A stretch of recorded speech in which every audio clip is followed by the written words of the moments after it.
Good morning, सलाम, नमस्ते, सत श्री अकाल। आप सभी का मेरे हेल्थ चैनल में स्वागत है। अक्सर हम लोग सुनते हैं कि खाना खाने के टाइम पे हमें टीवी देखते हुए खाना नहीं खाना चाहिए, बातें करते हुए भी खाना नहीं खाना चाहिए।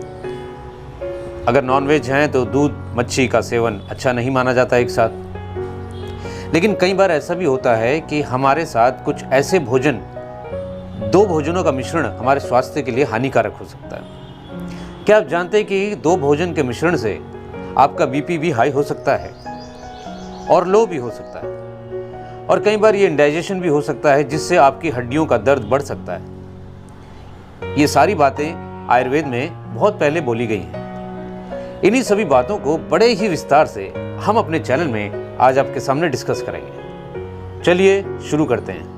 विरुद्ध आहार को आयुर्वेद में कुछ गंभीर बीमारियों का कारण बताया गया है। आयुर्वेद के प्रमुख ग्रंथ चरक संहिता में इन बीमारियों का मूल कारण विरुद्ध आहार बताया गया है।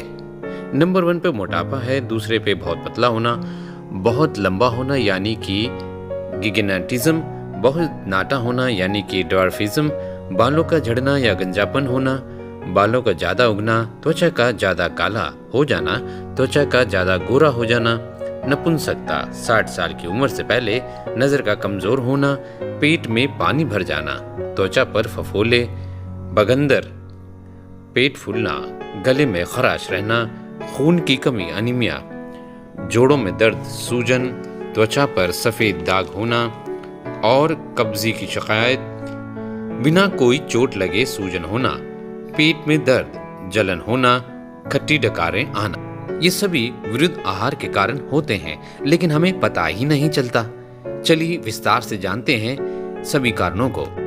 जैसे मान लीजिए देश विरुद्ध सबसे पहले नंबर पे आता है। देश विरुद्ध में जैसे मान लीजिए हम जहां भी रहते हैं वहां के 100 किलोमीटर के दायरे में उगने वाली खाने की चीजें उस जगह के लोगों के लिए लाभदायक होती हैं।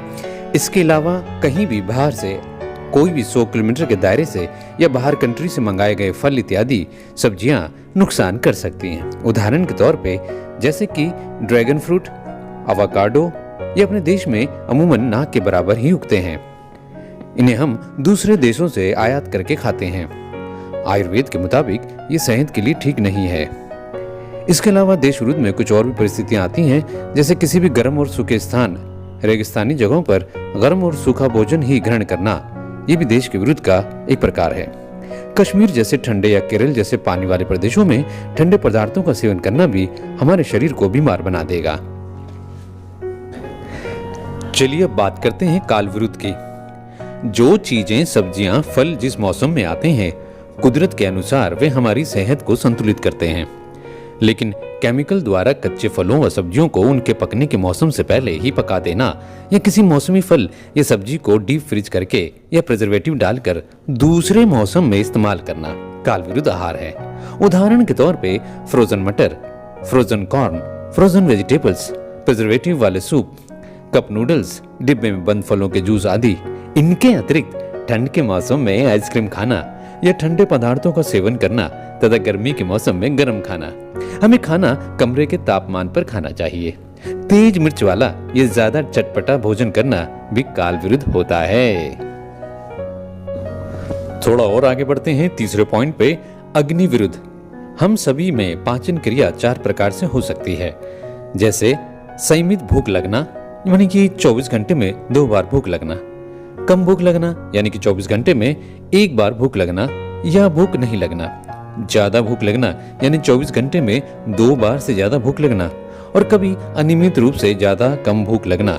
हमारी पाचन क्रिया हर दिन किस प्रकार की है, ये संकेत हमें हमारी भूख द्वारा मिलता है। यदि हम कम भूख लग रही है और हम ज्यादा भोजन या भारी भोजन करते हैं तो ये भी अग्नि विरुद्ध होता है। उदाहरण के तौर पे हल्के पदार्थ, मूंग दाल, चिड़वा, पोहा, उपमा, खिचड़ी जो आदि ज्यादा भूख लगने पर सेवन करना अग्नि विरुद्ध है। भारी पदार्थ, उड़द, राजमा, दही बड़ा आदि, इन सब का हमें ध्यान रखना जरूरी है। चलिए चौथे पॉइंट की ओर बढ़ते हैं। मात्रा विरुद्ध, शहद घी या घी शहद, इसको मिलाने से भी वात, पित्त और कफ में असंतुलन हो सकता है, बैलेंस बिगड़ सकता है। वे हमारे शरीर को बीमार बना सकते हैं। अगर साधारण भाषा में अगर कहा जाए, अगर आप हनी खा रहे हैं, शहद, तो शहद ही खाइए, और यदि घी खा रहे हैं तो केवल घी खाइए। इन दोनों को मिला के कभी ना खाएं, इससे आपका वात, पित्त और कफ बिगड़ सकता है। 5वें पॉइंट की ओर बढ़ते हैं, आंतरिक गुण विरुद्ध। यानी कहने का मतलब है अंदर की तरफ से आने वाले गुण जो उसके विरुद्ध हैं। ठंडा और गर्म पदार्थों को मिलाकर खाना एक तरह से उसके यानी उसकी आंतरिक गुण यानी कहने का मतलब तासीर के विरुद्ध है। दोनों के लिए पेट में पाचक रस अलग अलग मात्रा और गुणों वाला होता है। अरे उदाहरण से समझ लीजिए, गरम गरम गुलाब जामुन पर आइसक्रीम डालकर खाना है ना गलत? गरम जलेबी पर ठंडी रबड़ी डालकर खाना हुआ ना गलत? हॉट चॉकलेट को आइसक्रीम डालकर खाना बहुत गलत। गरम खाने के साथ बर्फ डालकर कोल्ड ड्रिंक्स या हार्ड ड्रिंक्स पीना कितना गलत। तो आप सोच सकते हैं कि जाने अनजाने बीमारी को दावत हम ही दे रहे हैं। बढ़ते हैं छठे पॉइंट्स की ओर। ये छठा पॉइंट अगर साधारण भाषा में कहा जाए कि यदि किसी व्यक्ति के जीवन में दाल रोटी खाओ प्रभु के गुण गाओ की अगर आदत पड़ी है और वो किसी नई जगह जाके नए भोजन को खाने लगता है तो उसको समस्या उत्पन्न हो सकती है। हाँ, लेकिन अगर वहाँ कोई ऐसा ऑप्शन नहीं मिल रहा कि जो उसको उसके खाने की आदत में शुमार है, लेकिन वैसा भोजन वहाँ नहीं मिल रहा, तो थोड़ी मात्रा में यानी 1/4 भाग ही लेना होगा, कम से कम 10 दिन। धीरे धीरे फिर इससे पेट को आदत होने लगेगी, पाचन क्रिया अपने आप उसे एडजस्ट करना शुरू कर देगी।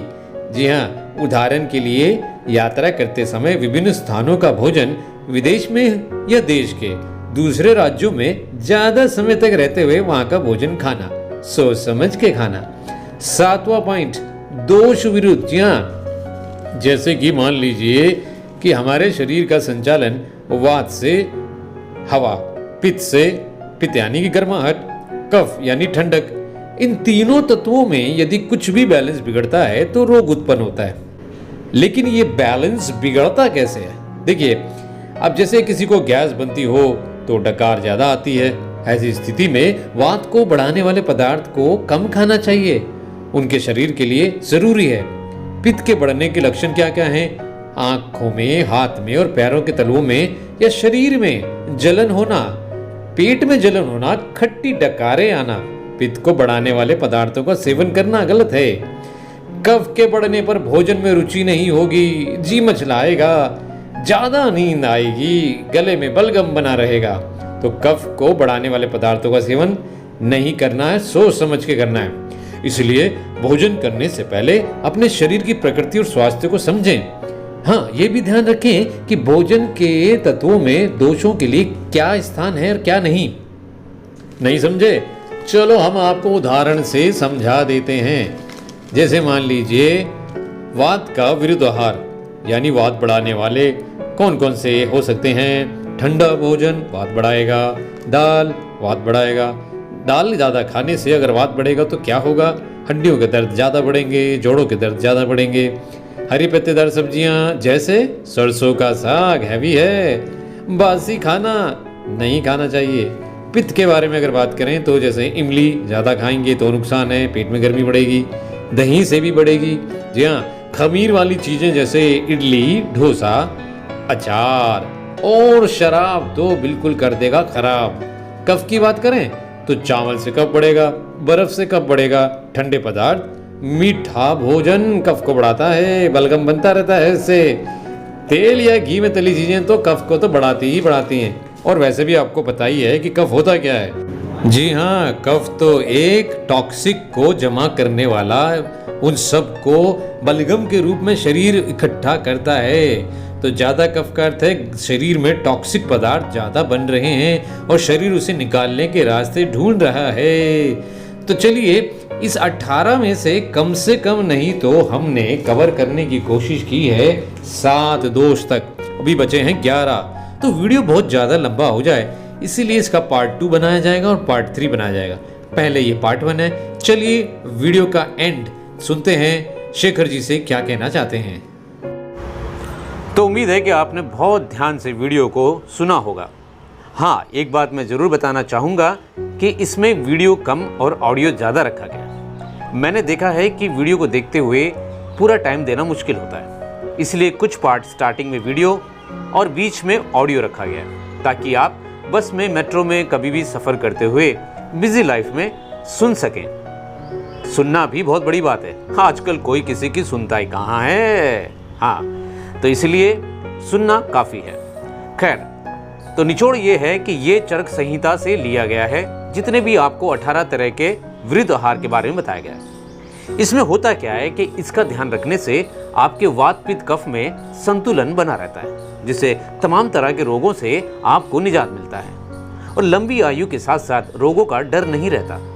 आजकल तो लोग ऐसा सोचने लगे हैं कि अगर हमारी उम्र बढ़ रही है तो हमारे साथ साथ रोग भी बढ़ रहे हैं। ऐसा नहीं होना चाहिए। उम्र भी बढ़े और आप जिंदगी को और एंजॉय करें। मेरे चैनल को भी सब्सक्राइब करें और लाइक करें, शेयर करें। तो ये प्रसिद्ध चरक संहिता से लिया गया है और खान पान में समय पे खाएं। चाय पत्ती दूध का सेवन कम करें, उससे पित्त बढ़ता है। बाकी डिटेल आपको उस वीडियो में ऑलरेडी मिल चुकी है।